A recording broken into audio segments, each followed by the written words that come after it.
और एक निवेदन आप सबसे करूंगा, जिसके घर में क्लेश ज्यादा मचता हो, बहुत ज्यादा क्लेश मच रहा हो, बहुत ज्यादा झगड़े होते हो, बहुत ज्यादा, तो महाराज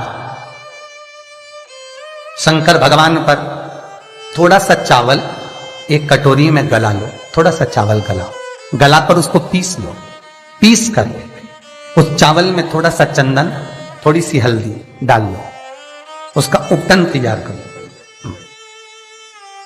बुधवार के दिन, कोई भी बुधवार, शंकर जी के मंदिर में जाकर शंकर भगवान के शिवलिंग पर उस चावल का लेपन करो।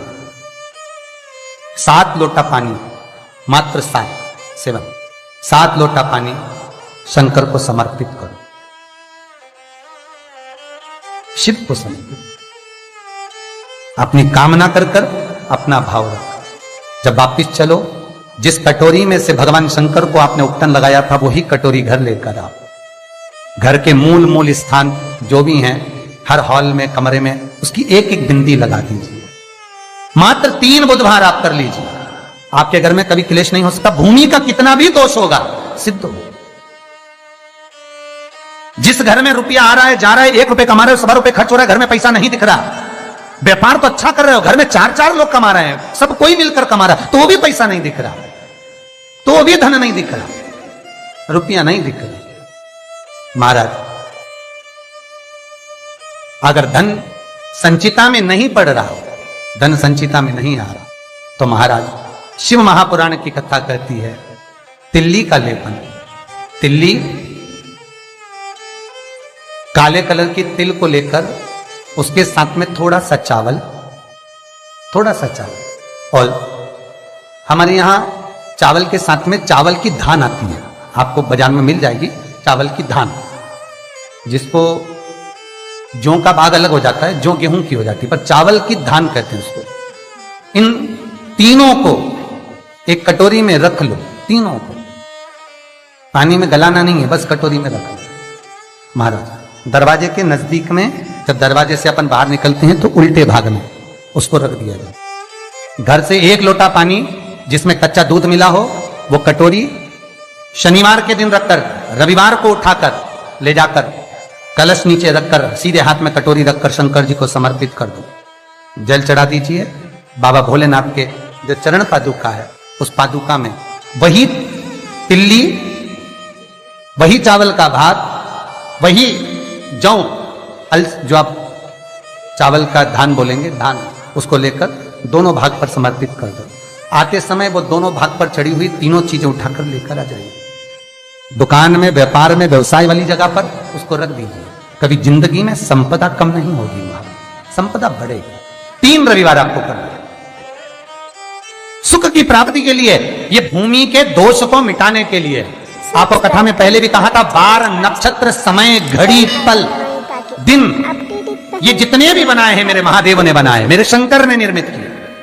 एक एक पल, एक एक घड़ी, एक एक क्षण शिव बनाता।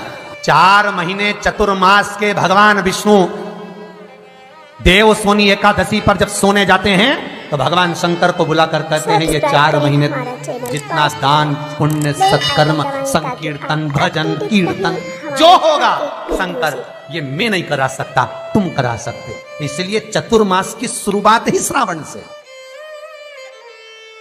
इसलिए चतुर्मास की शुरुआत ही श्रावण से।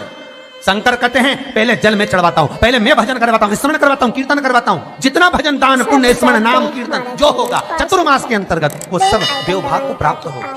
पितरों को, पूर्वजों को आहूत करो, दान करो, पुण्य करो, सत्कर्म करो, चाहे गौ माता को दो, चाहे बहन बेटी को दो, चाहे किसी भिक्षुक को कुछ दो। उस समय तुम्हारे चेहरे पर सल नहीं होना चाहिए, उस समय तुम्हारे चेहरे पर, तुम्हारी नैनों में अश्रु नहीं होना चाहिए, उस समय तुम्हारे चेहरे पर प्रसन्नता होना चाहिए। घर पर बहन बेटी आ जाए और बहन बेटी राखी बांधने आई, बहन बेटी तीज त्योहार पर आई और तुमने एक साड़ी दी या 500 रुपए दिए या 1000 रुपए दिए या 2000 रुपए दिए और भाभी का मुंह भगोने जैसा हो गया, चेहरा उतरा हुआ। भाई राखी बंधवाने बैठा तो पहले जेब में अंदर से जाकर पत्नी से पूछकर आया, इसको 500 देना है कि 300 देना है। राखी बंधवाने से पहले, पाटे पर बैठने से पहले, आसन पर बैठने से पहले सोफे पर बैठने से पहले जब भाई राखी बंधवाने बैठता है तो पहले अंदर जाकर अपनी धर्मपत्नी से पूछता कितना देना है। क्यों भैया, कमा तू रहा है, ला तू रहा है, तो फिर धर्मपत्नी से क्यों पूछा कि कितना देना है? पत्नी को यह कहना था आज मेरा मन है, बहन साल भर से नहीं आई, कुछ तो लॉकडाउन में 4 महीने से फोन तक पे बात ही बात होती रही, आई नहीं, 1 साल हो गया, मेरा मन कर रहा है आज मेरी बहन को मैं 2000 रुपए दे दूं, साड़ी के भी हो जाएंगे, चूड़ी के भी हो जाएंगे और देना हो जाएगा। आज मेरा मन कर रहा है। तुम्हें बोलना चाहिए, तुम्हें बताना चाहिए। और अगर पत्नी को कहे पति कि तुम 2000 रुपए दे रहे हो तो धर्म पत्नी का फर्ज है, धर्म पत्नी का फर्ज है, क्योंकि तुम भी किसी की बहन हो, तुम भी किसी की बेटी हो, तुम्हारा फर्ज है कि तुम अपने पति को कहो सुनो 2100 दो, मना नहीं है, 500 रुपए अलग से चूड़ी के दे दो, 500 रुपए अलग से बहन बेटी आई है तो गाड़ी का किराया दे दो। ये जब धर्म पत्नी अपने पति को कहेगी, पति के चेहरे पर प्रसन्नता होगी। मुझे उम्मीद है आज आप अपनी ननद को दे रहे हो तो आप जब अपने मायके जाओगे तो आपकी भी भाभी इतना ही सम्मान देगी। क्यों? एक उंगली जो हम किसी पर उठाते हैं तो ये 3 उंगलियां हमारी ओर जाती है। हम एक के लिए अगर व्यवस्था करते हैं तो कहीं ना कहीं आपकी व्यवस्था भी पूर्णता में हो पाती है। आपकी व्यवस्था, आपका भाव,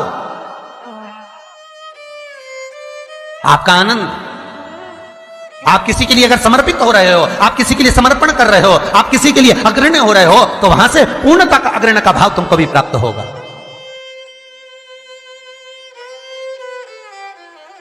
रक्षाबंधन पर भाई राखी बंधवाने बैठ रहा है तो धर्मपत्नी से पूछ रहा है कितने रुपए देना है।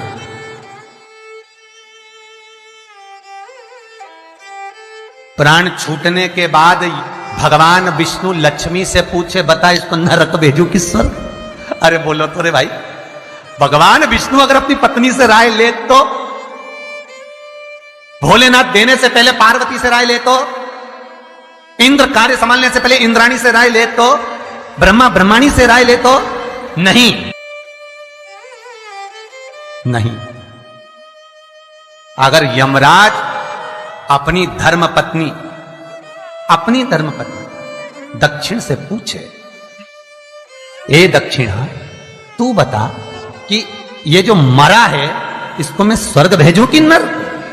तो सबसे ज्यादा अगर दक्षिणा देवी बोलेगी तो एक ही बात बोलेगी यमराज की पत्नी, एक काम करिए इसको नरक भेज दो। क्यों? क्योंकि ये कभी दक्षिण मुख कर कोई काम ही नहीं करा। बोलो, दक्षिण मुख करके कौन कार्य करता है? दक्षिण मुख करके कौन पूजन करता है? दक्षिण मुख करके कौन स्मरण करता है? दक्षिण मुख करके कौन सेवा करता है? तो दक्षिणा को तो क्रोध आना चाहिए कि ये कभी मेरी ओर मुंह करके कभी भजन नहीं करा, इसने कभी मेरी ओर मुंह कर मेरे को देखा तक नहीं, कभी मेरी ओर मुख नहीं करा। तो दक्षिणा देवी तो क्रोध में आकर बोल देगी इसको नरक भेज दो।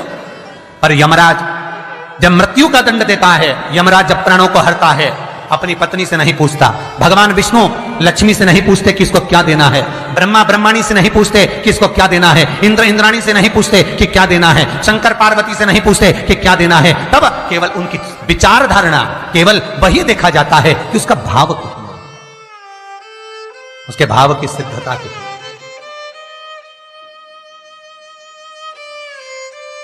पर आज का जमाना है, बहन जैसे ही आई राखी बांधने, भैया चलो बैठो पाटे पे, अंदर अभी आया, अंदर गया, कितने देना? साड़ी रखी है मैंने निकाल दी है, धर्मपत्नी कहती है साड़ी निकाल दी मैंने, ये साड़ी दे देना, और सुनो साड़ी के पास 500 रुपए रख देना, बहुत है, साड़ी भी तो दे रहा है। और ये तूने जो अपनी ननद के साथ करा, अब तू अपने मायके जा और तेरी भाभी तेरे साथ करे तो तुझे कैसा लगेगा? 3 को देने से कभी नहीं घटता, शिव महापुराण की कथा कहती है। पहला बहन बेटी को देने से, दूसरा गौ माता को देने से, तीसरा संत ब्राह्मण को देने से कभी नहीं घटता महाराज। बढ़ेगा, घटेगा नहीं। बहन बेटी को देने से कभी घटता नहीं है। तुमने जो दिया उसका 4 गुना अगले साल तक तुम्हें प्राप्त हो जाएगा। गौ माता को 1 रोटी दी है, गौ माता के निमित्त से 1 रुपया निकाला है, गौ माता के निमित्त से 1 रुपया भी अगर तुमने दान करा है, पुण्य करा है, उसके निमित्त का अगले वर्ष तक यही तारीख लिख कर रखना, कितना पुण्य प्राप्त होता है, कितना फल प्राप्त होता है, कितनी लक्ष्मी प्राप्त होती है। देने से घटता नहीं है। तीसरा, संत ब्राह्मण को देने से कभी घटता नहीं है। आपने जो दिया उसका 1000 गुना आपको प्राप्त हो जाता है, 1000 गुना। श्री शिवाय नमस्तुभ्यं श्री सब्सक्राइब करें शिवाय हमारे चैनल वास्तु फैक्ट। नमस्तुभ्यं। बेल आइकन दबाएं ताकि आप श्री अपडेट रहें हमारे हर शिवाय वीडियो से। नमस्तुभ्यं।